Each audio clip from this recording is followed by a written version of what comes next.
మనము చికెన్ మీద అయితే రైస్ వేసేసుకోవాలి. మనం ఉడకబెట్టుకున్న రైసే 50% ఉడికిపోయింది అనమాట. ఒక మనం 10 minutes ఉంచితే సరిపోతుంది. రైస్ అయితే ఇలా వేసేసుకున్నాం అనమాట. చూడండి వైట్ ఉన్నది రైసే, ఇది వైట్ గానే ఉంటుంది రైస్.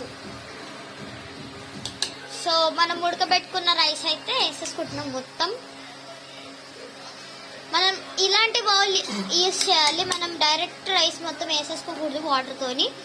వాటర్ మనం ఇలాంటివి ఉంటాయి కదా, ఎవరి దగ్గరైనా ఒకటే రెండు ఉంటుంది, దాంతో మనం వేసుకోవాలి చికెన్ బిర్యానీకి.